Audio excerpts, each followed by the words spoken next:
Hey, We're here, everyone. It's another Making a Crapsterpiece. I'm your host, Chris Seaver, writer-director. And with me, once again, is the extraordinary MVB, Meredith. hey, Is here. hello. Um, one of the longest-running LBP members. And still the reigning champion. I don't know. Do I celebrate it? Has been in the most movies that we've made. Which is wild. Yes. Yeah. Wild. I think we're at 35 now. I think we're at Really? 35 now. Yeah. Oh my. Oh boy. Anyway, so Making a Crapsterpiece, as you guys know, maybe you don't know, this is a show where we talk about the making of one of the many flicks we have made throughout the years, throughout the 33 years of doing this crap. And this in particular is Casey and I just talked about the 25th anniversary of Anal Paprika. Whoa. Um, 5? and now on this episode, 20th. Oh my. Meredith and I are going to be talking about the 20th anniversary of Filthy Mcnasty 3, which is known as Filthy Mcnastiest apocalypse fuck. Yes. And if we can get to Mulva 2, we'll get to Mulva 2. But that is also, Mulva 2 Kill Teenape is also celebrating its 20th year this year. So Unreal. we're going to do our best to jump through the memories and talk about the making of these films. Yeah. And the memories in Filthy 3. Oh, yeah. Yes, indeed. So, yeah, Filthy 3 at this point, man, you think about it, like from 2002 when you joined to 2004. I mean, we did shoot a lot of stuff. You were already in a lot of stuff, and by that point, you were a veteran of the film. Well, I'll tell you, by watching them, I'm like, I am not a veteran. I just rewatched these two today, people. So it's to, relive some things to have decent content for you all. Yeah, I did not rewatch them. I'll remind you of things. But the last time I did peep some of this stuff was when the box set from makeflix.com was put out. And that's the first time in a long time that I saw any of those films and sort of saw what JR did to them by remastering them, even doing new widescreen versions of some of those films. Those two in particular. And in Mulva 2's case, he did a complete re-edit of that movie. I have not seen that then, because when I just rewatched them today, I quickly just did it on Tubi because it was easier. And I will tell you that Filthy 3 is edited, like censored edited. I bet. And I was like, I didn't realize Tubi gave a shit. You know what? It might not be Tubi. It might be because when Tempe Entertainment started doing streaming, at first it all went he did specific versions for Amazon. Oh, okay. And it was Amazon who censored a lot of stuff. So definitely is like not. So he probably used the same versions that he did for the streaming to put on Tubi. Yeah, because I was like, hey, wait a minute. And then I'm like, oh, whoa, that one's actually blurred. Oh, wait, that whole line was cut. Because I remember certain lines being funny and it was gone. Yeah. So I'm sorry, the sun's setting and it's like me. We'll deal with it. It's fine. I'll just be illuminated here. Yeah, well, you're the star. Hey, not really. So Filthy 3, Filthy. So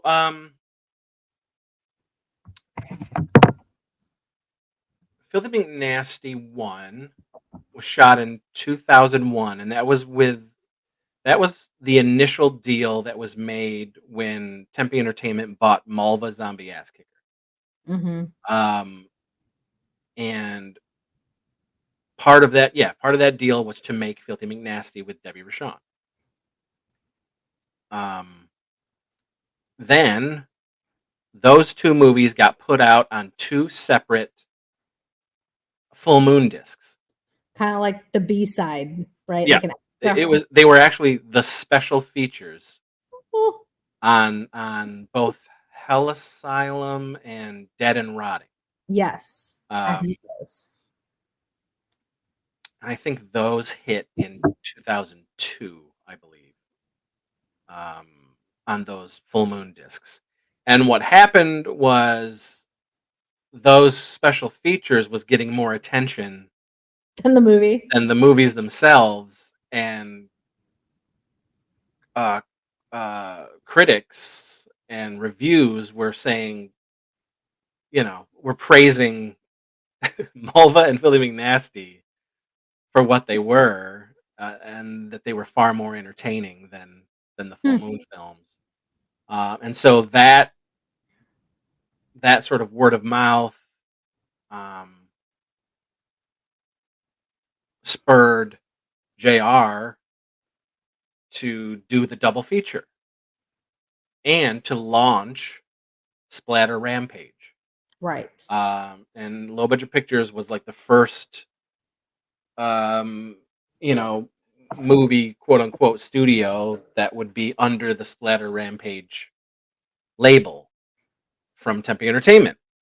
But at this point in 2002, with those discs coming out through the full moon thing, we had made Filthy Mcnasty 2.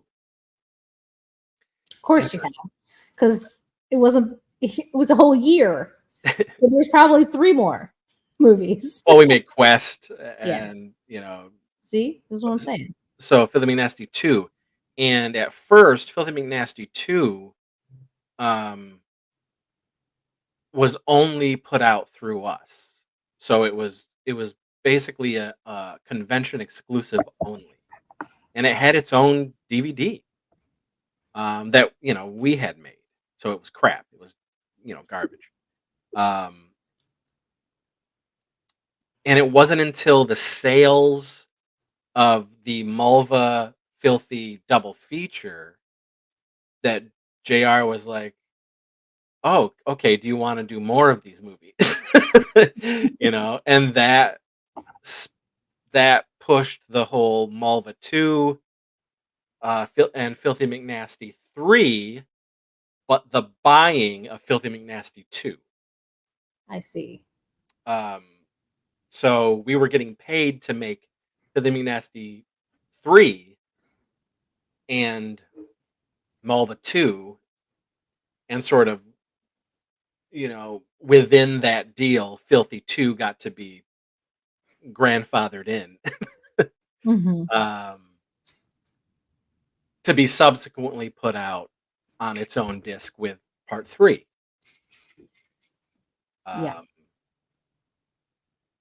So this really was the Mulva 2 and Filthy 3 was really the first like big sort of, okay, now Tempe Entertainment is our boss. Yeah. They are giving us the budget. We are under contract to make these movies for them, for Splatter Rampage, and I remember that being exciting. Um, and at the time, I don't think um, I cared too much about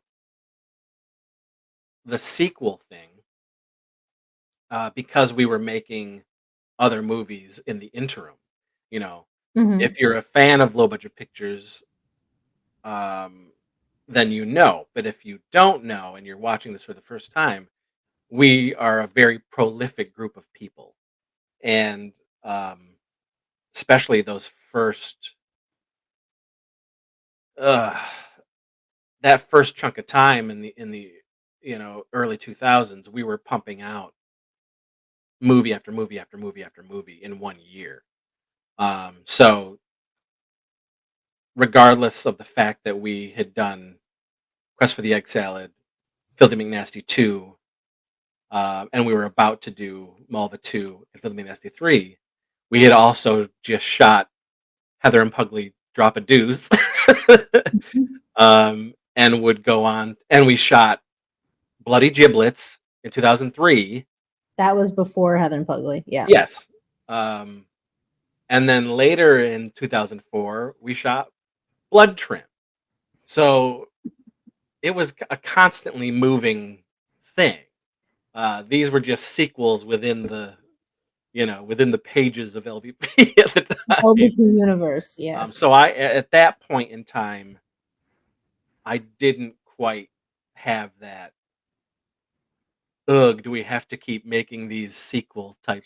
Well, yeah, they weren't, like, old characters at that point, and you weren't, like, sick of them, and Yeah, also, I feel like the with Filthy 3, it changed it up in that there was a new demon.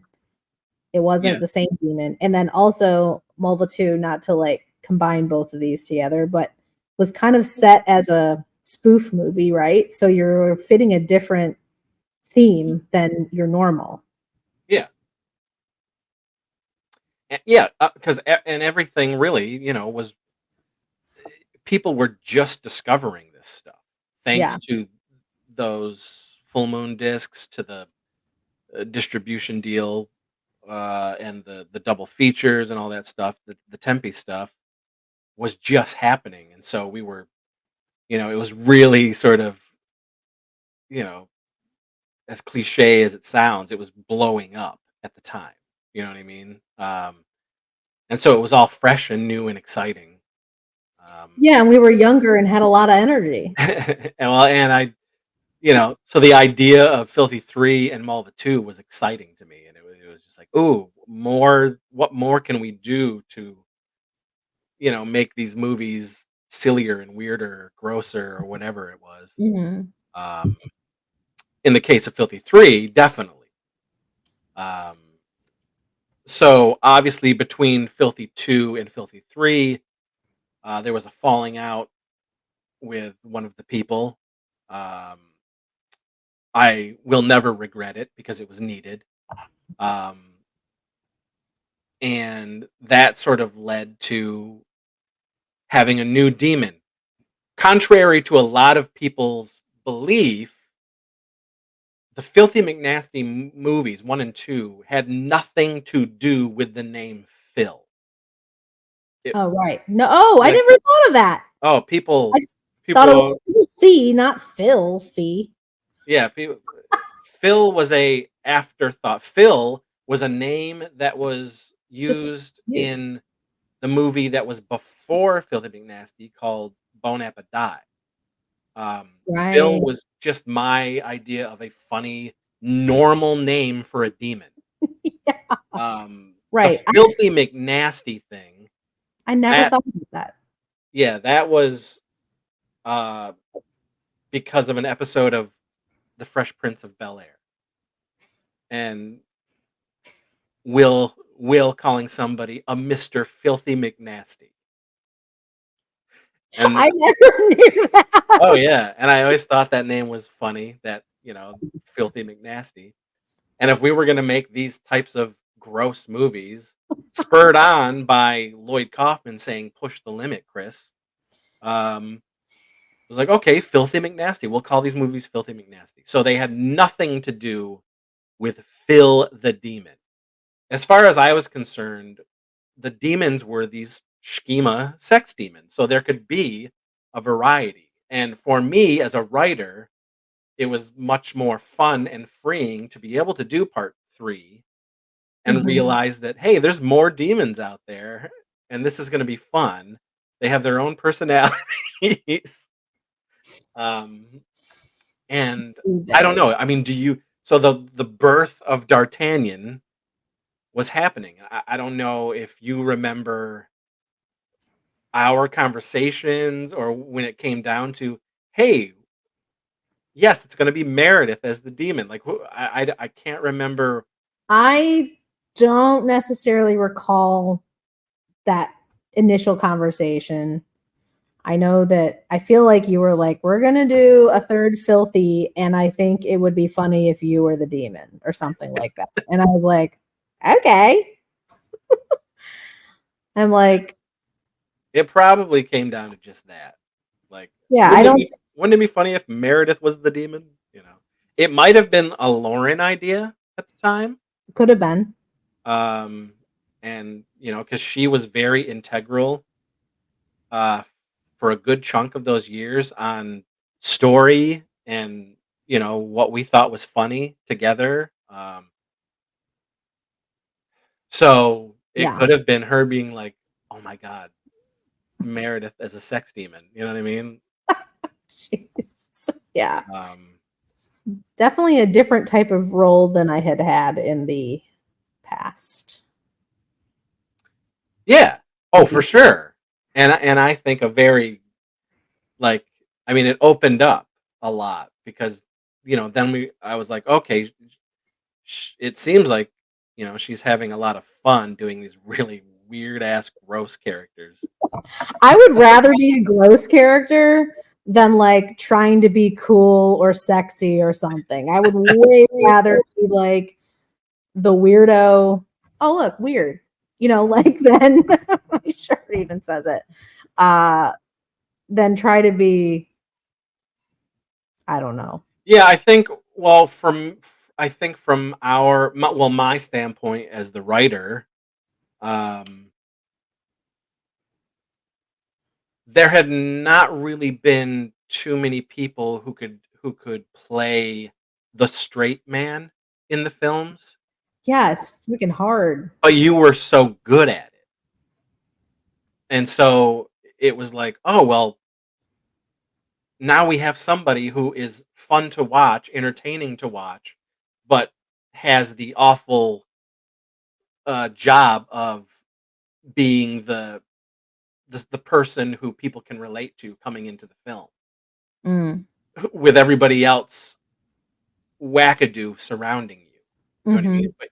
So your characters were, and the way you played them was much.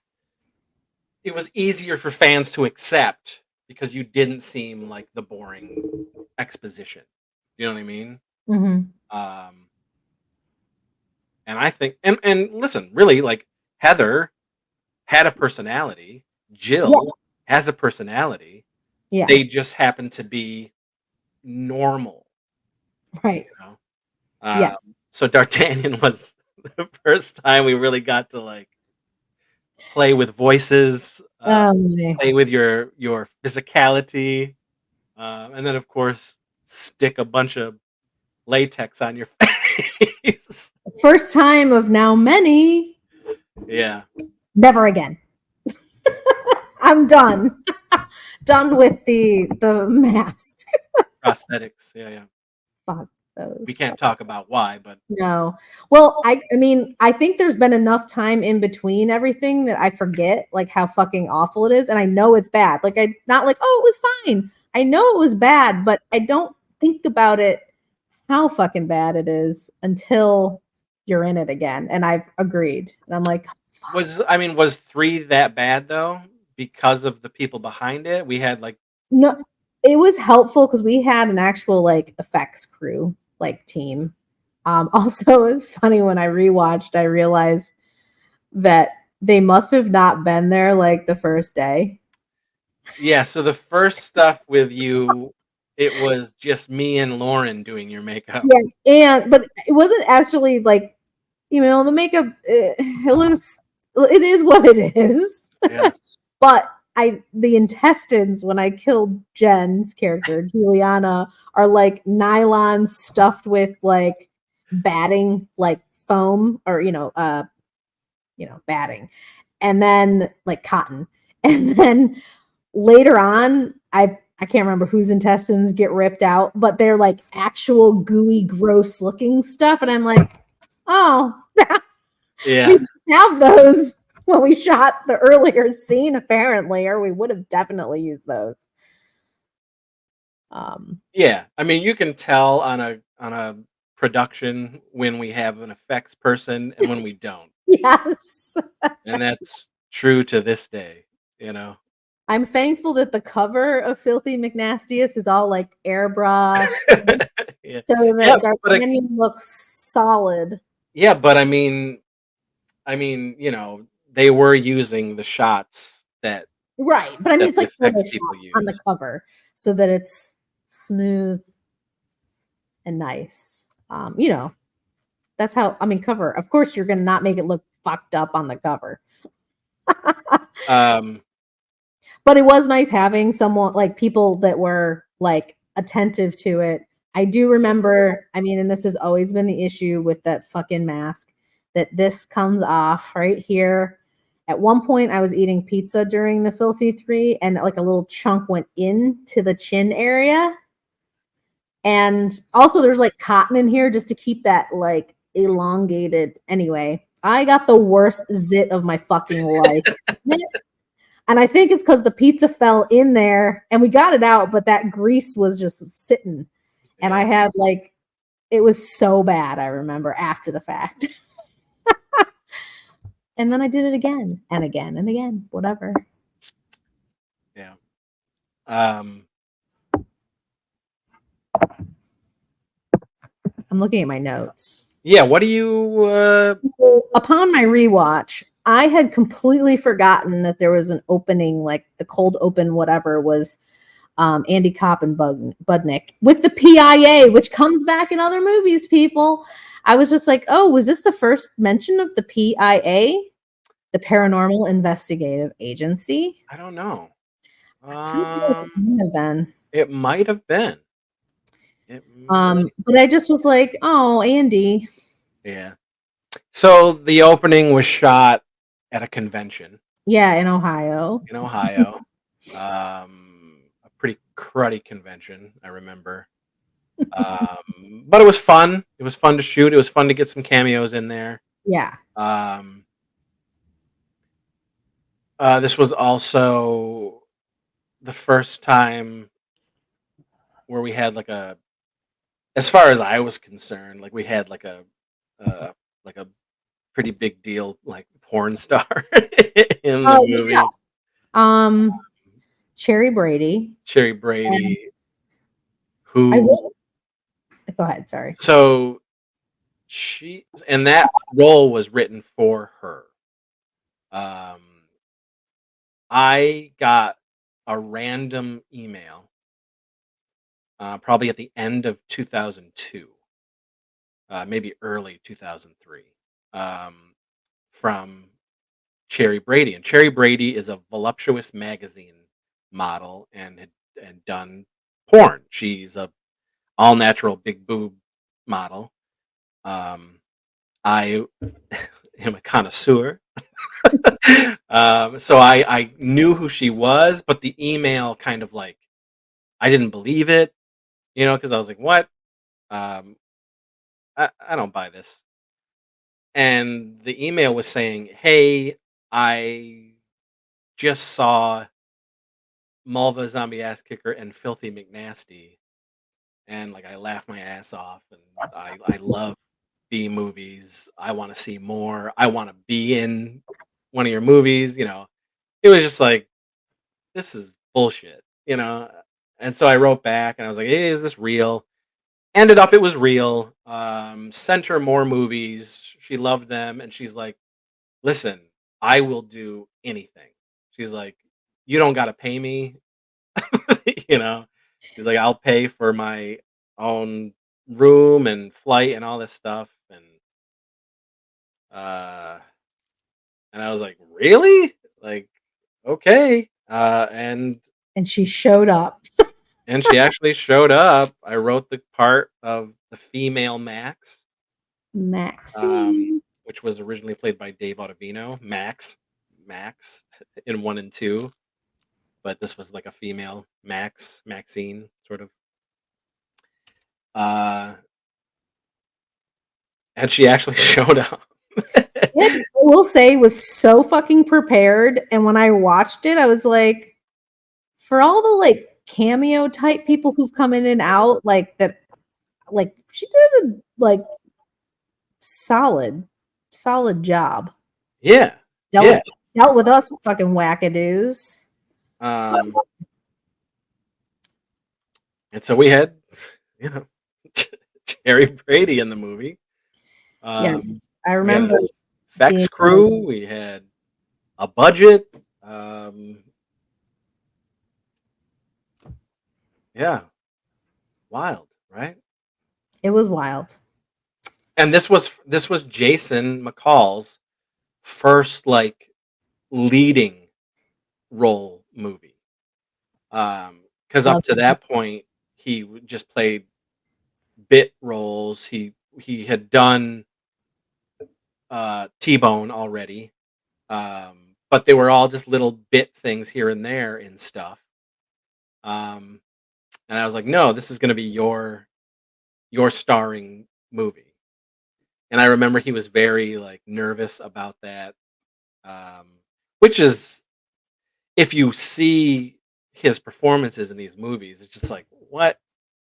Like, Jason is such a natural at any of this stuff, and you can't even imagine that he would be, scared or nervous, but he was, but he killed it.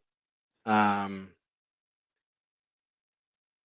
I don't, it was, I mean, what do you remember, Meredith? Well, let's see. I was thinking about, well, mostly just critiquing the bullshit that I did. Maybe, but like, I do remember with my scene with Cherry when we're in the bed and it's like the sex scene or whatever. And I'm like, you're like, okay, time to grab the boobs. And I'm like, I don't know about this. I have this, I'm sure my face was like, it was hot under there, like super red. I was like, this is very awkward for me. I did have gloves on, so but I'm like, she's straddling me. I mean, it was like, obviously it was all very tame, but like, I just remember being like, this is a very weird situation that I have put myself in here. It feels weird, awkward, but I'm glad that I am in a demon outfit. And that's also when the teethy vag makes an appearance, which I still have in a shadow box frame with the original mask. Do you? Yeah, you gave it to me. Oh, and then wow. I put it in a thingy, I think. Well, it's packed away somewhere, but I do have it. And the effects team made that. It was kind of like two legs, like, yeah, and then awesome. the puppet vag, but we could position it, and that's actually hilarious. Like once it's revealed, we like cut my cloak so that there was always this bloody gash hole. And it's in the rest, like it's just, I don't know how we strapped it to me. I don't remember that. I remember it was one point I was holding it in most of the time. But yes. And actually there's quite a bit of like effect stuff that we did in the movie, which I feel like later years we kind of got away from. Just because it took too much time, or we didn't have people that were doing that. Yeah, it's a combination of didn't have the crew, didn't have the money, and didn't have the time. So it was nice that there's lots of bloody or watery blood um, and then there's the party scene, the A1 Tip Top Club Jam party. My actual favorite, absolute favorite part of the movie is when D'Artagnan kind of like, sachets into the house and is like, missed the Congo line, like just missed the train, and then is next to Kyrus the virus. Yeah. And they have a very small exchange, and it's my absolute favorite of all of it, where she's hitting on him and he's kind of like, you're fucking weird.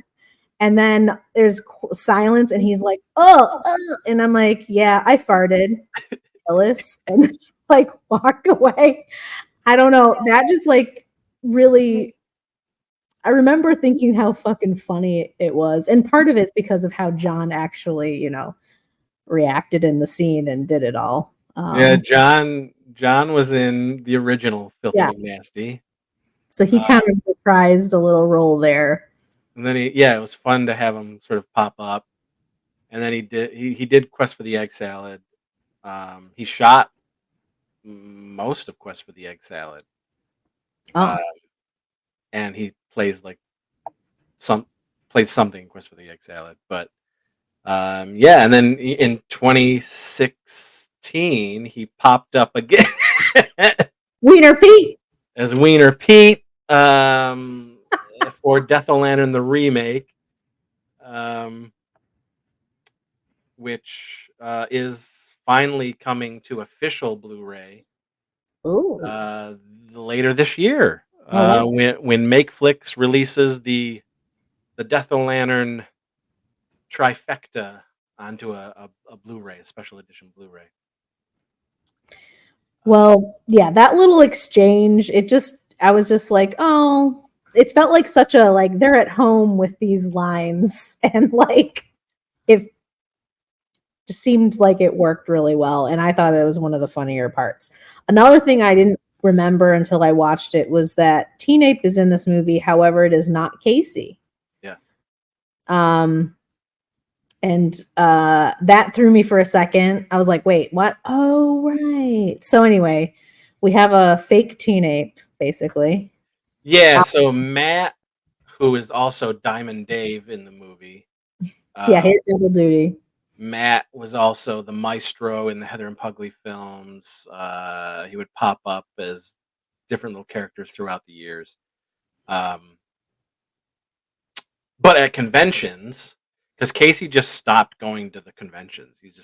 So Matt would take over. So Matt would don the Teenape thing and go around the conventions and do his thing. It's a very different Teenape, different energy, different voice, of course.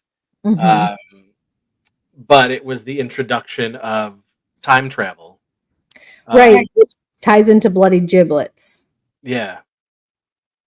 So Bloody Giblets was the intro of it. And then later carried on through Filthy 3. But the first time that we introduced like an actual like device that he has. Yeah, it's all like lighting up and stuff, and I was like, "Oh, damn, that like looks good." What? It was the Legion of Terror. It was Jeremy and those guys who made it. Was our good old effects team a wrist time machine? Yeah, so that was another thing that caught me. It was like, oh, right. But then also, back to the like bedroom scene with me and Cherry Brady.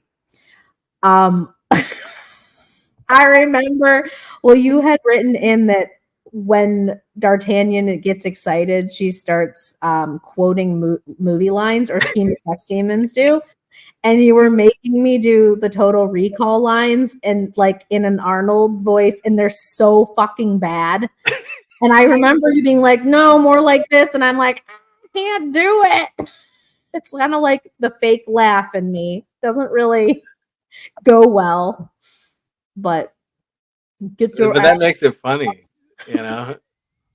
It's so bad. And I remember having to do it multiple times and you being like, it's fine now, whatever. Yeah. Like, I can't do the Arnold very well. And the vagina squirted. Oh, they may have cut that. I'm like, I didn't see that. But yeah, it squirts like acid jizz on Cherry's face. No, she went out unscathed in the Tubi one I just Well, watched. she cries and she runs into the other room. Okay. Um, That's right. But yeah, you like unleash a torrent of juices. Screaming Total Recall lines. Yeah. So I remember that being a challenge because I was like, it's when you eat the cave woman's face. Gargamel, right? Yeah. That looked amazing. I mean, because the like Neanderthal like appliance it was foam, so we were able to like chew it all up. Yeah. And then it had like the real gunky blood. Yeah. So that was like a really nice effect and probably the best one, as well as those guts that looked good. The amount of like fake blood in your house must have been copious amounts for all these movies. But another thing is we did shoot a lot at my house that I rented a couple people. And so there's like my bedroom is a scene as well as there's a downstairs bathroom, which was not my bathroom, and then outside when all the three girls, that's in our backyard. And so I was kind of like, oh, my memory of that was that, in my room, we're on the second floor. It was me and Jen. And that's probably before the effects team showed up. But it was. My roommate Will lived below, like downstairs, like directly below. And he said, like, and my roommates were fine with it. I had another roommate at the time. They were all like, yeah, that's cool, whatever, who cares? They're all art people. And he said, well, I definitely know now that you're like not getting any action because the amount that I can hear from down here, I would know if you were. I was like, cool. Good to know that you can hear everything. That's funny. Me and Jen all over that room. Yeah. And I was like, oh, noted.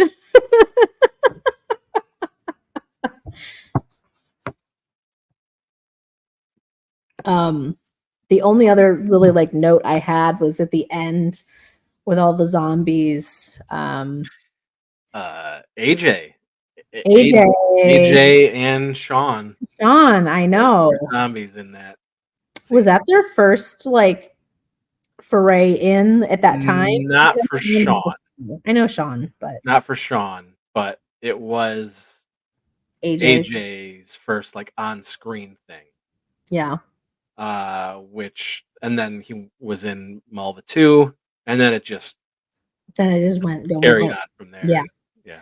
Well, the thing that I was thinking about with the ending, first of all, there is so much trauma in the movie that I was like, who did we make this for? Yeah. Yeah. I actually don't know how or why all the trauma stuff happened. Because they sent us the boogeyman costume. Yeah. I don't know if it was just me being like, no, we'll just throw in some winks and homages and shit like that. I feel like certain things, aspects of the movie, I'm like, I feel like this was of course you and Lloyd at the time had a relationship and he was always like, push the boundaries, which I feel like certainly happened in Filthy 3. I don't think it was something we would make now. It would be a different thing. Yeah. I know it's not what we would do now. Yeah. But yeah, so lots of, especially the ending, trauma. But I'm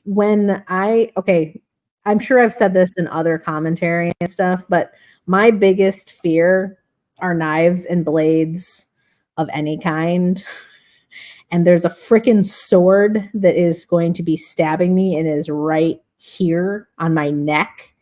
And I was having a mild panic attack mean, Chris knows this. And my eyes, I mean, you only can see my eyes really in the mask, but they're like really actually terrified. Because it's like my worst fucking nightmare to have like a blade. Not that it was sharp, not that it was dull. It doesn't fucking matter. It can be plastic, and I am still like eyes. Oh my god, I fucking hate this. So the fear is real, people. In that final ending of D'Artagnan, I hated it. That was chaos too. I remember. I don't know how, because like, so at the time we were renting an apartment, which was like a half house. It was like the back half of a house. Yeah, and it was an older couple who rented it out. They lived in the front and upper part of the house, and they rented the back out to us. And I mean, we were out there in the middle of the night, fucking running around. I remember zombies, and I think they did come out and say, "What the hell are you? Like you can't be doing this." Like it was probably like it's 10 o'clock at night. Like what are you doing? I want to say I remember them like giving a shit. Like after the fact or during? I don't remember. During it. I want to say they did. They're probably like, you having a party? And then now you're all outside. There's these people with zombies. Like, what's going on? Yeah, because I think I had to like maybe the next day I had to go and like have some fucking sit down with the owner, like, and explain myself like I'm some fucking child, you know what I mean? Like, well, I guess they were like, what's going on my property? Yeah. Oh, that reminded me, because I just thought, well, there was a ton of us at your house, so I'm sure they were like, what the fuck is going on? But also, I'm in full D'Artagnan, and I had to drive somewhere. I don't know if I was driving like AJ and Sean or whatever. So I am driving as D'Artagnan around town, and people are like, what the fuck? It was I'm sure quite the sight if you were in Rochester that day 20 years ago. I was like, this feels like weird attention. Don't look at me. Yeah. 3 is definitely, 3 was it was a conscious decision to push it as far as it could go. I mean, it had to be the Filthy Mcnastiest. Right. I mean, out of those movies, and I think we did. There's some vile stuff in there, especially the poopy wiener. Did that make that? No, that's the line that's gone. Wow. I love your poopy wiener. Is that scene even in it? It's in it, but it's not. It doesn't show what it did show. Oh, interesting. Any like dildo is like not in it anymore. Yeah. It just cuts around that. And then, but Noelle does have like pudding face at the end. But the I love your poopy wiener line is the line I was referencing when it was like completely gone. Wow.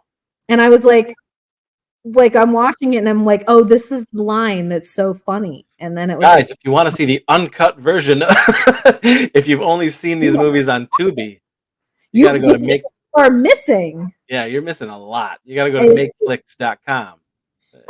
I mean, if you want to see that kind of very fake looking thing, but apparently did the Teenape fetus end up in there? That's in it. It is in it. Oh, that made it. Okay. Yeah, I thought there's no way they're showing that then. They did. So I don't know who makes decisions like this. I don't know. Whatever. That once again, another little nice little thing that the effects team made. Yeah, they made like they made a Teenape fetus. Yeah, and it has that had its own ape mask. And like a big dick for a little fetus, which was ridiculous. Yeah. I mean, it's fucking ridiculous. Of course, this whole thing is ridiculous. It's a Crapsterpiece. That's right. Yeah. I will say I feel better about D'Artagnan performances like as of Filthy 4. I feel like you're getting to know a character initially and it was new and there's lots of like extra grunting and like weird noises that I'm like, that seems a little excessive, host. What are you doing? Well, yeah, I mean, by the time we did Filthy 4, we also already Had did the Trauma movie. Yeah, and And you D'Artagnan were was it you were too. D'Artagnan in that. So I think by 4 it was really honed. Yeah. If you can hone your schema, demon. You really had D'Artagnan down, and I prefer 4 to 3. I've Ag- always liked 4 to 3. I agree. As far as like overall too, I would Yeah, prefer 4 over 3. 100%. Mm-hmm. But and we do Filthy Mcnasty 3. It gets done in our normal, 3-day shoot. Um, Oh, it was the fastest fucking turnaround that you ever have like edited. I feel like we were because done. yes, because you were about to split, I was moving, and I and wanted you to see it before you left. I think we were done like on a Saturday, Sunday, and then it was like Wednesday or like here it is. It was And, like and only we a did a couple days. commentary. We did. You and I did a commentary on that first cut, Holy shit, that would have been actually so that I could deliver it to Tempe and have a commentary. oh, that's why you did it so quickly. I mean, you Um, normally do fast, but this was like ultra fast. yeah, the what you saw did not have all of the sound effects or music in it. Right, right. But it I'm was sure they did by the next couple days. yeah. Well, yeah. Yeah. Um, So, and then in 2005, that movie finally came out on DVD. Remember, you were there. I was. Yeah, we were at Cinema Wasteland, Oh, okay. and we get I believe uh, it. the box was shipped to the hotel, Aha. and we open up the box on that Friday of Cinema Wasteland, and there's hundreds of fresh Filthy McNasty 2 and 3 double feature DVDs. Ah, Um, nice. Yes. and we were premiering Mulva 2. Ah. It was either Really? Mulva. No, I lie. We were premiering Bone Jack High. Oh. We Yeah. must have already done Mulva too. Yeah, we had done Mulva 2, but it wasn't out yet. Well, we had no, but I mean, like we at one Wasteland, we had like Mulva 2 trading cards, Yeah, posters. which was the second Wasteland Oh, okay. of that year. Okay. Because they started doing 2 a Right. year. So that first early Wasteland, we were premiering Bone Jack High, which we shot in February of 2005 and then premiered in April of 2005 at Cinema Wasteland. And the hands down worst shoot we ever had. But that is another story that we talked about before. Let's talk Mulva 2. Bone Jack High, that was a good shoot. Oh, high, not hill. Not Hill. Sorry. High. Take it all back, people. I take it all back. But it was High. that It particular was fucking cold. Wasteland that we got to open up the Blu-ray for the first time and had it for sale, Nice. which was awesome, which was amazing. Yeah. But yeah, and to this day, I don't know what the legacy is for Filthy McNasty 3. Like I honestly I can't comprehend any reviews, anyone saying to us, "Hey, this was hilarious. This is the best one." Like I and normally I can do that with a bunch of movies, but this one I can't recollect Maybe no one anything. wanted to hurt our feelings. I guess. I guess. They're like, I preferred Phil. Well, I mean, I definitely got some of that. Yeah. Give us Phil. Where it was like, how can you have a Filthy McNasty movie and not have Phil? I mean, it's his name. And I was like, it has nothing to do with fucking You're Phil. like, that was a misinterpretation. Yeah. Anyway, whatever. Um, So yeah, then Mulva was in later on in that summer, and I had moved, so I came back for it. it's interesting that you moved, but the amount of stuff you just kept doing with us. Well, I don't know why. I don't know. It was like my schedule was very flexible with my art residency that I was at, Where did and you move to from Rochester? Maine. Maine. Jesus. Hmm.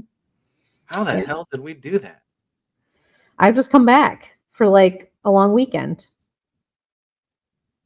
Yeah, but you would do the conventions. You were at all those wastelands. That's wild. I don't know why I did. That doesn't make sense to me. What was I thinking? But it's okay. It's all good.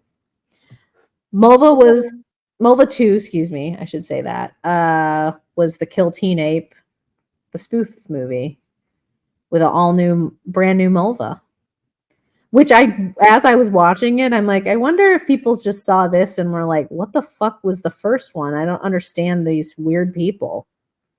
Because they do actually, like, there is a storyline from the first one, right? In a way, it's talked about a little bit. But if you don't know the Mulva character from the original, it's a little jarring, maybe. Yeah, I mean, you would hope that somebody isn't putting on Mulva 2, Right. you know? Yeah. Um, Well, and that was my first time like working with Debbie, I believe, oh, like, wow. in person. Okay. Yeah, I think so. Which was amazing. She's fabulous, always. But I remember like one of the first things we shot was, I think, the bedroom, like the hospital scene, where she pulls out my eye. And I remember like she got me against the wall, and she's like, a real actor, like actually like being a little physical. And I was like, oh, we're doing this. Which was good. It wasn't like I was being hurt, but it was just like, oh, you know, this Yeah, is, Mulva 2 was interesting. um, it was 4 years after the first one. Wouldn't come out until 5 years after the first one, so it was like an anniversary. Um, that was Mulva 2 was sort of a collaboration between JR and I. We actually had a lot of on the phone meetings about that movie and what we wanted it to be. And it was his idea to have Debbie. yeah. Um, and then we had to come up with the comedy bit of, because she's in the coma, She gets she got she's a hot. whole She gets new hot. It's a brand new Mulva. So she woman. wakes up as Debbie Rashawn basically, and um, yeah, Kill Bill Volume 1 was really big at the time, and it just the idea of doing that, but throwing low budget pictures characters into it was very appealing to JR, of course. Selling it off of that film as a parody was a huge I mean, I'm sure it was a moneymaker. The other spoof ones have been. Absolutely, it did well. And it, did well for us at the convention, Mhm. I mean, that premiere of Mulva 2 was really big, and that's when it was Mulva crazy. That was like the Mulva-centric. We had Yeah, all those posters, all the trading trading cards. Yeah, yeah, yeah. Like props all. were on the table, like the trailer was playing nonstop, you know. Um, Having Debbie front and center was a big deal. Yeah, and I feel like made that movie Of basically. course. Like, yeah, it would not have been close if it was somebody else, I feel like. Emily Meister, who did the outfit, Yep. um, which was spot on. Yellow like suit. Almost entirely the same group from Filthy 3 came Yeah, and did same Filthy. effects crew. Again, it was just, maybe 2 months between the 2 movies. Right. Um, so yeah, it was a busy 2004. Yeah, to do in early 2004 to do Heather and Pugly Drop a Deuce, then to go into Filthy Mcnasty 3, then to go into Mulva 2, and then do Blood Trim at the end of the year. Um, and also shoot two trailers for Destruction Kings. Destruction Kings. There was a lot going on. I'm shocked that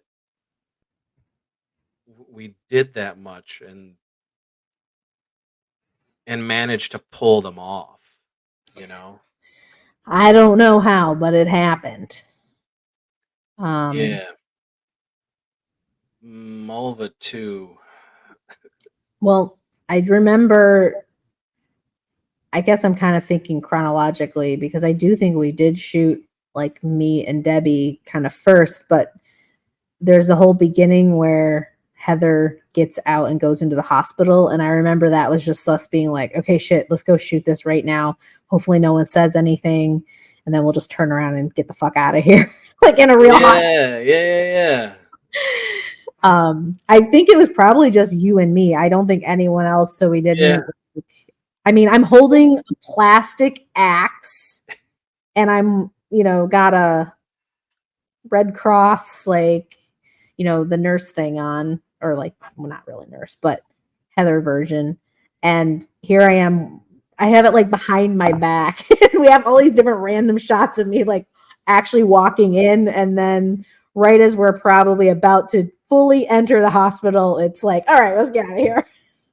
Yeah, Like, do this fast and hopefully no one cares. yeah, man. On the fly guerrilla filmmaking. That was the way to Yeah. do it. That's how we did it. you know. Yep. Um, and then a lot of it is just the same apartment that we had.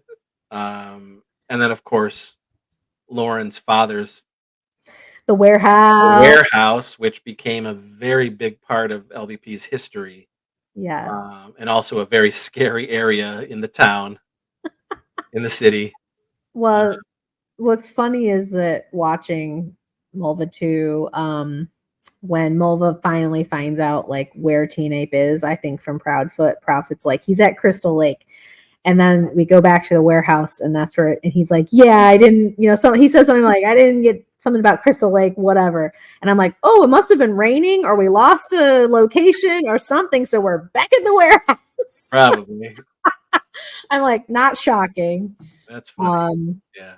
It was not at least fucking freezing in the warehouse that time. Yeah, that time. I mean, because it was fucking. It was, I mean, we've been in there where it was like Arctic, so yeah. um Yeah, that was the night where there was gunshots mhm. raining outside of the warehouse, Yeah. and we stopped filming Did what we did just for because people quite a freaked. while. Yeah, because we were freaking out, and it was probably we stopped for probably an hour or more hiding, and that's I when. don't remember that. Oh, I do. I remember people talking about it like, oh, there was gunshots. I don't remember we were hiding. Oh, we were fucking hiding. And Lauren was like, Dad, like, you gotta come down here. Like, there was gunshot, and she's talking on a fucking, you know, centuries old cell phone, and he came down. I do kind of remember that now, yeah. And that must have been like 1:30 in the morning, you know. I mean, It was long. Yeah, we were into the night for sure. um, But I think The Warehouse worked really well for that it did. movie. It's, it was nice. Apparently also backup plan. And then I kind of remember, I think it was raining or something, and we had to hold off, or like there was some timing because of maybe was it Lauren's aunt's house that had the pond in the back? Someone's house? No, Whose house was that? that was Jason's mom.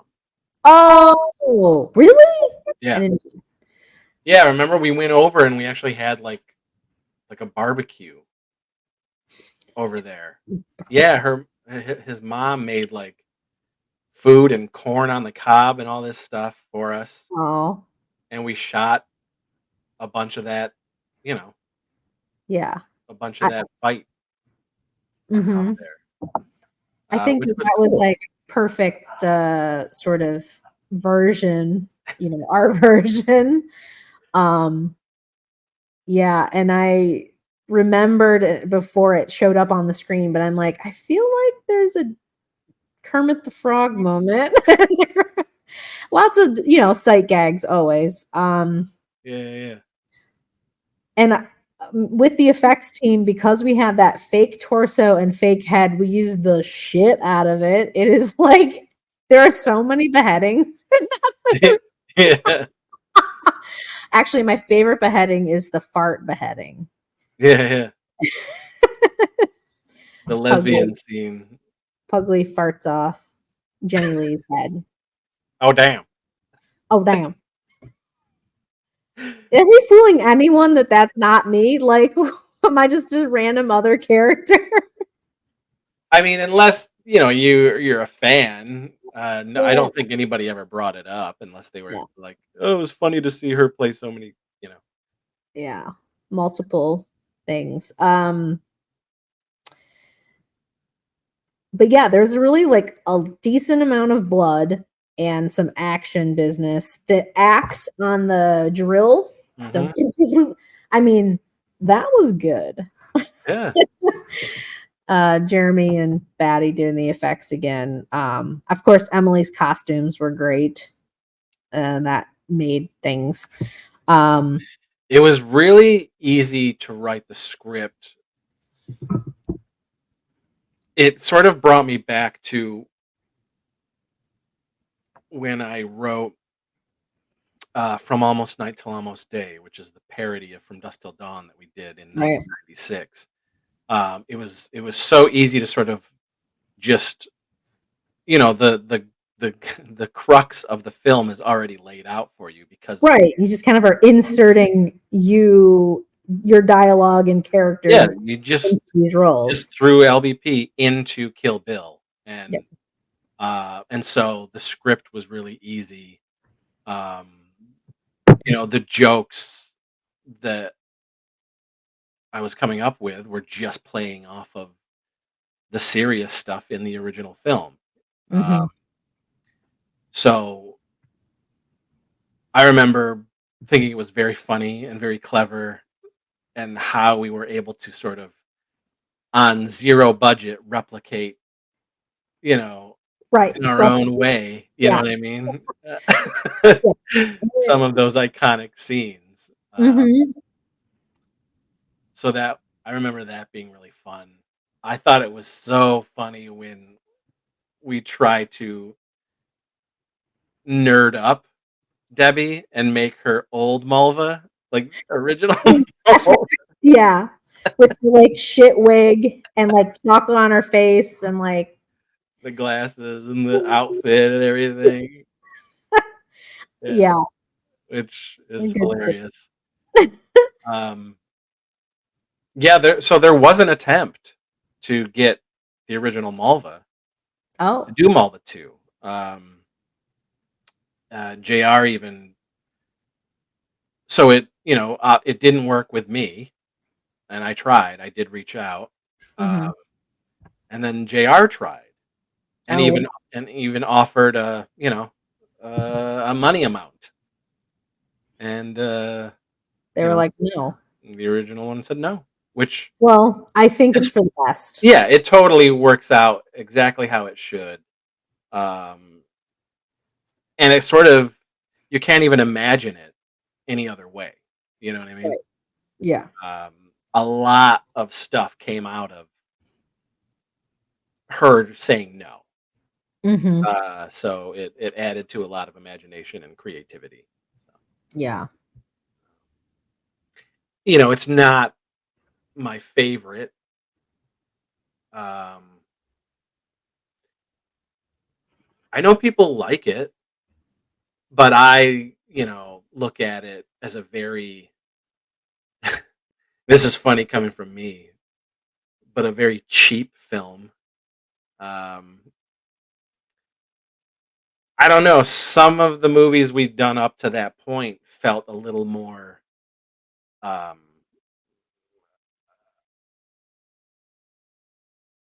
I don't know. I don't know. I can't You mean explain it. like not money, but like because it it's playing on the popularity of a big film?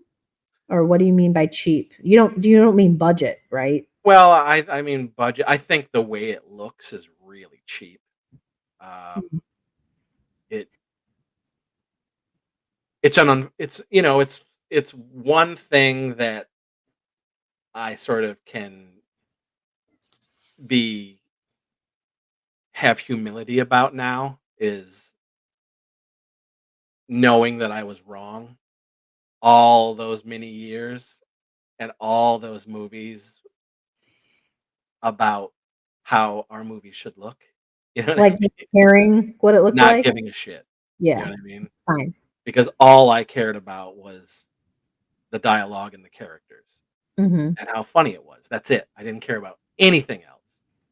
Um, and now as a, you know, almost 47-year-old, been doing this for 33 years, I can definitely sort of punch myself in the face Mhm. and give myself a swift kick to the nuts and say, you should have cared a little bit more.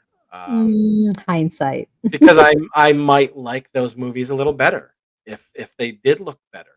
Mhm. And so I don't blame anybody who sees these movies for the first time and is like, "Ugh, these are fucking Oh, I'm garbage." sure You know what I mean? most people are like, "What a fucking turd." Yeah. Which is which was the conceit I from mean, the I don't mean get-go to for shot on video. be You know what I mean? insulting, but It like, we're making crapsterpieces here. Yeah. Which we never didn't know. We Right. we always knew what we were doing. Everyone in on it from We the were get. making shot on video B movies. We knew what we were doing. Yeah. Uh, but I think we could have done there's good looking shot on video movies. Yeah. Yeah. LBP is not one of those companies, you know what I mean? No. And we didn't really start giving a shit until the late 2000s, you know? It was like a turn and burn, maybe. Turn and burn. Yeah. Um, and so I think I would appreciate Malva 2 more now If you if did it again.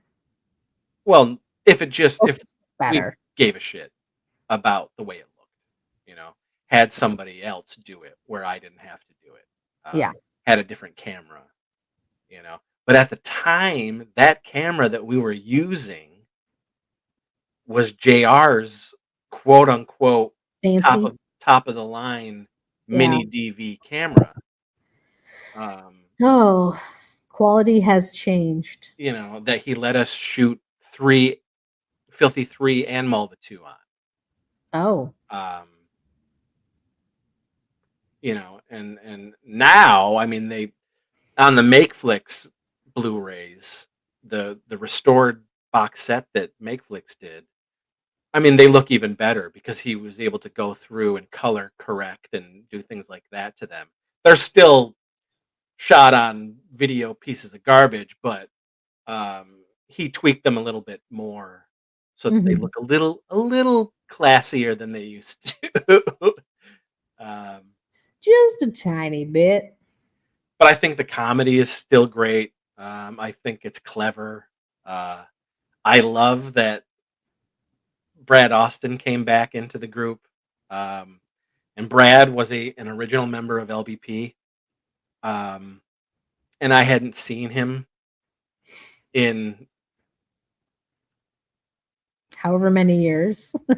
shit. Yeah, I mean, so long, and to realize that he was in Rochester, you And know, he came back. He's and Timmy Capella, the werewolf of Ohio. yeah, and he just was like, hell yeah, oh my god, like yes, and he came back, and then he did a bunch, and I mean, and Brad is still with us to this day doing shit.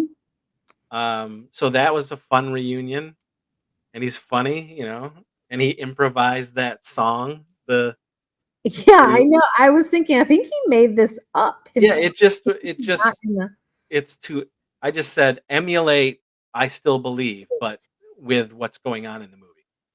yeah. And he just, well, it's been many a year. Self no, too many Yeah, beer. Yeah. I still believe. it was funny. It was. Um,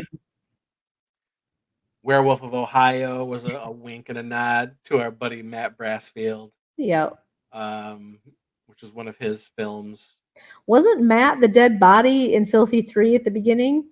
Uh huh. Yeah, Yeah. little cameo. So yeah, Mulva.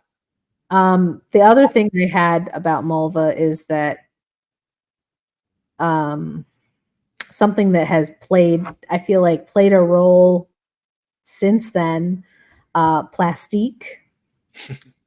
Um, all our weapons were not really weapons. Of course. Like, right. But another reason is because wasn't that like not too long after Debbie's accident? Yeah. Well, you know what? It's really interesting though because the main sword that she uses was a real Is sword. I know, I Uh, know. So I thought that's weird because we made and such a well, Debbie and I had a long discussion about it. hmm. And I mean, it ultimately was her decision to say, no, let's do it. I mean, uh, we know what we're doing. We're not going to be these Right. elaborate fight scenes, shit like that. Back, forth, back. Yeah, it was very Yeah, not deliberate what we were doing. Um, and she felt safe. mhm. So, But yeah, I think the part well, we started I don't the plastique was just to make fun of that we're using mostly plastic weaponry. definitely. Like, um, and I don't know, did Napa de Plastique come from that too? Like, or is that Um, so from doing that, Montel de Plastico and Napa de Plastique, mm, that stuff. I mean, obviously it was prominent in Paranormal Investigation Agency, PIA, which you can see on Amazon Prime. Um,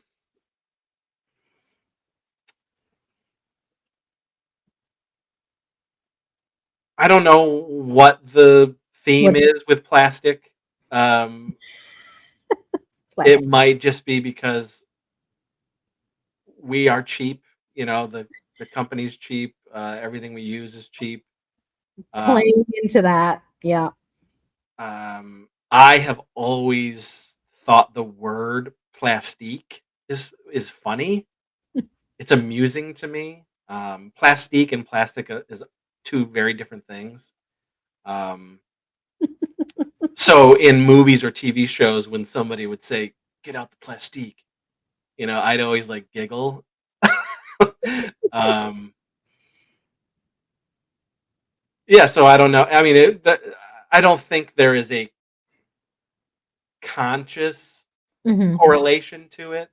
It's just okay. free flowing weird thing in the annals of Right. LBP Warlock, you know? Yeah. You know, it's funny. I just realized that carries into the new movie we did. Yep. You know, and how I'm thinking, you know, it's gonna be so funny when people watch these movies or see this stuff and know what that stuff is. You know what I mean? Because the joke is we know what it is, but we're using it in a totally different way. Mhm. You know, plastic napkin is not a very alarming thing to somebody, but in the movies, that page of plastic, you know, it's used as something that is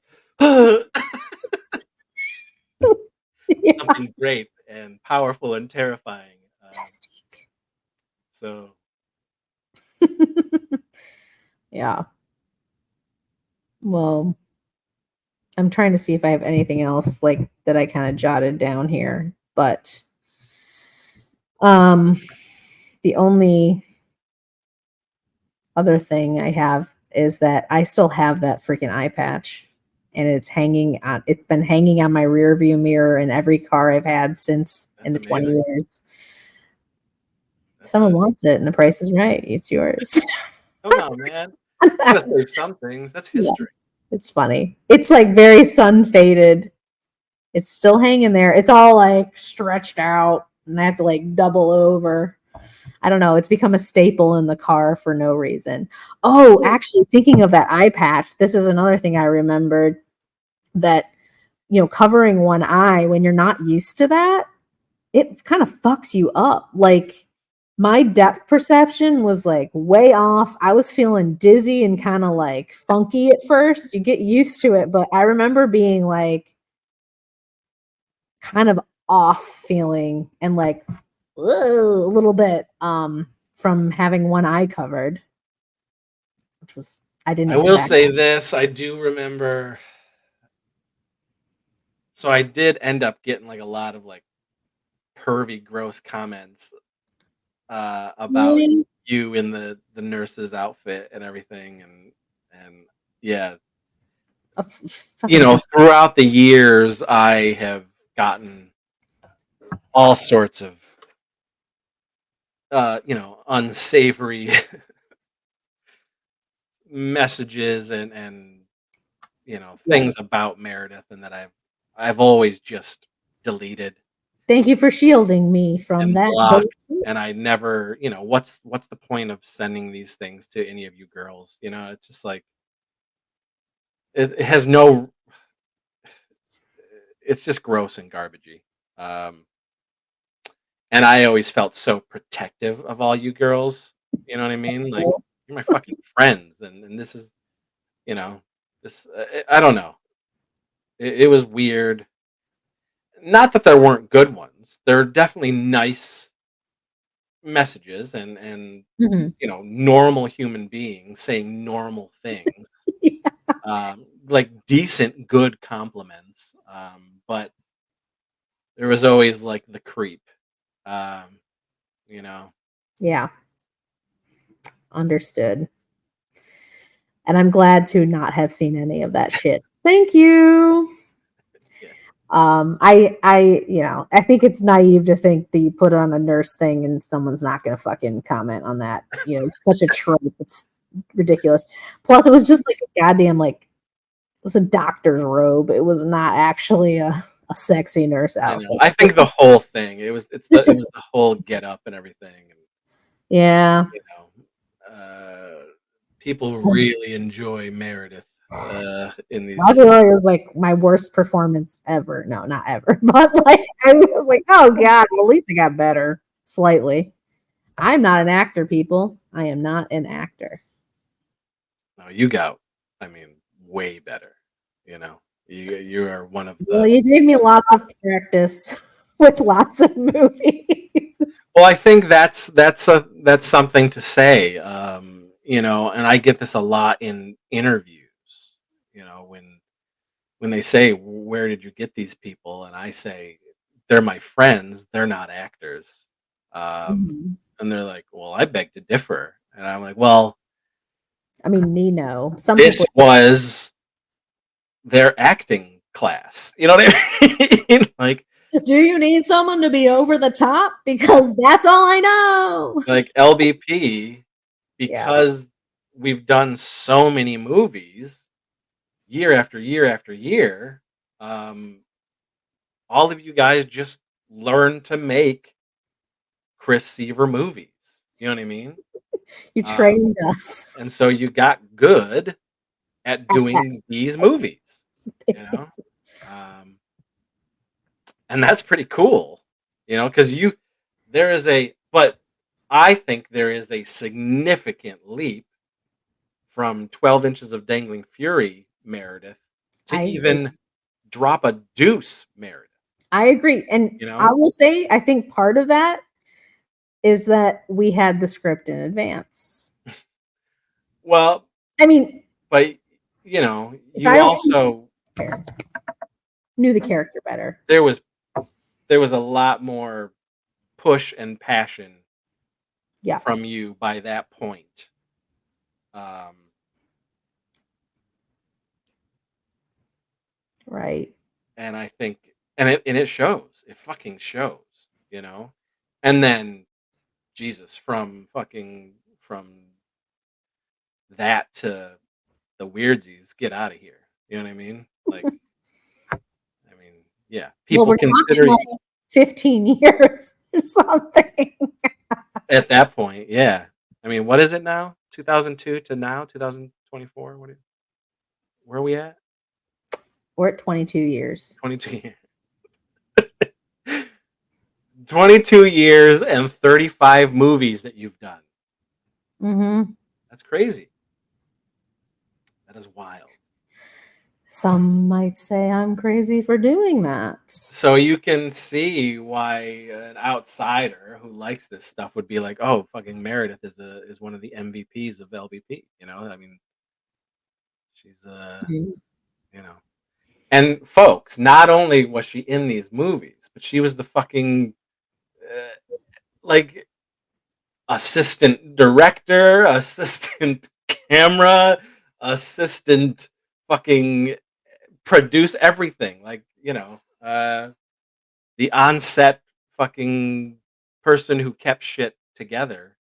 Um, Oh, and it's the type A Virgo.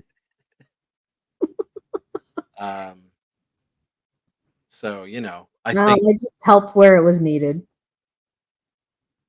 it's I think. yeah, it's wild. And help sometimes when it's not needed. I'll step back. Anyway, Yeah. yeah. Well, it's been a wild 22 years. Unbelievable. Yeah, so it's weird to think 20 years ago we made these two movies. Yeah, But 20. you were so sort of entrenched into what we were doing just 2 years before. You know what I mean? It was just the leap is so crazy. Um, what we did as a group from then to 2004 was crazy, and how it just exponentially kept going and growing after that. Yeah.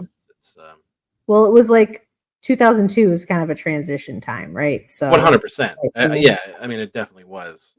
Um, changed over the waves that you all have heard about many a times, I'm sure. yeah, Mhm. Well, anyway, it was and here all we are talking about it. 20 years. 20 years. yeah. Ugh. And then Mulva 2, I mean, it came out and it did really well, and you know, the convention scene was great for us. Um, yeah, the convention stuff was wild. It was a whirlwind of excitement and fandom and um, you know, just I think part of what fueled um, even more like push and passion after that, because we were meeting people in real life. Mhm. People were coming up to us and saying how much they loved the films and wanting autographs and wanting to get everything they could that we were offering and wanted to be a part of it. And Yeah, it was an interesting. It's been a wild ride. you I'll know say. Um, what was it? I just had a thought about that shit. It went away. Mm. Oh, there was a lot of trauma in Mulva 2 also, because it was saving Tromaville again, because from the first one. So it felt like, who did we make this for? That's what I got thinking. And that was definitely like a push some limits situation again, even though it was in the context of the Kill Bill stuff. I don't know. I was just like, I still don't know if we would make this now. We would not. It would be different. Certain aspects of it is what I mean. yeah, Like, ooh, that's like ooh, cringy.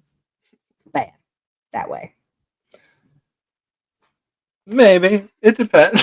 It's cringy as fuck. There's a way to do some of the things that we do nowadays that you know there's Right. workarounds. Clearly, with the last movie we did, and some of the things that are ahead for Wellsville Nights. I mean, this isn't squeaky clean Warlock home video. We're definitely not. No. We're not saints. I think the bite is still there, but Mhm. um,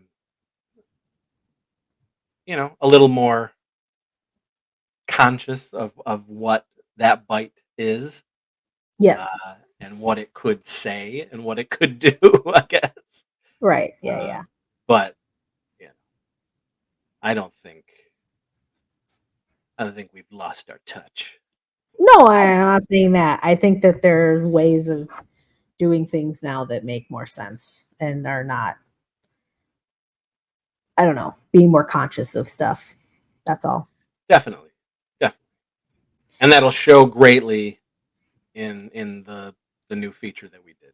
You know, so I Yeah. think I think it's a good compromise, Hmm. um, without us really compromising, because we haven't really been making things like that in a while.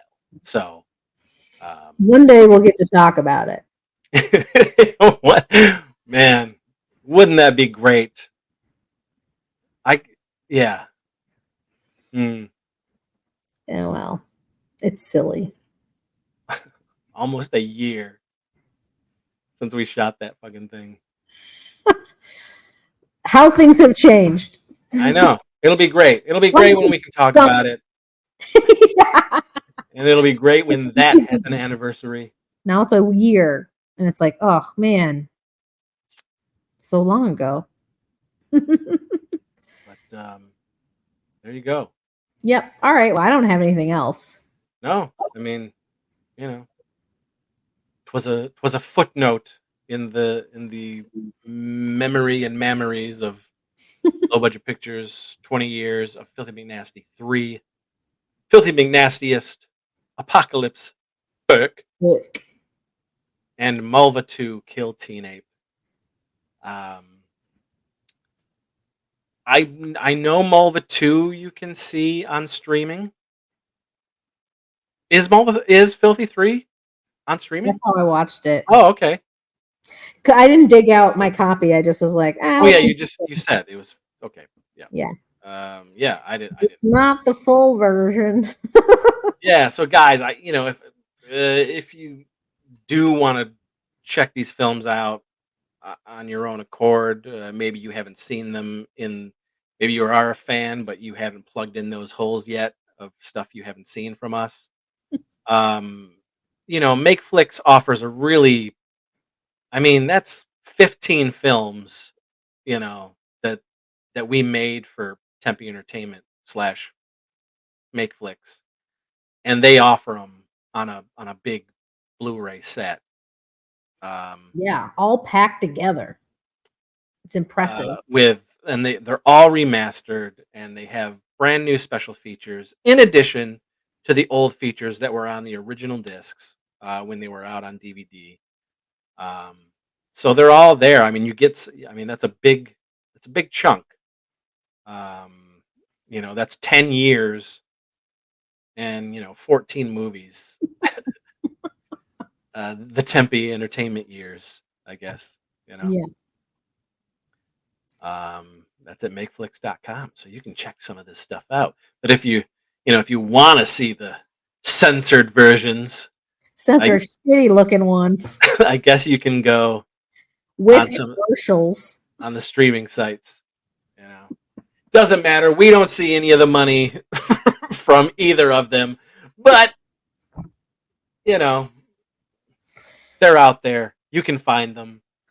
And if you're already a fan, there you go. You just heard maybe some interesting tidbits that you haven't heard before from the making of these two films that are now 20 years old. So, yes, indeed. There you go. All right.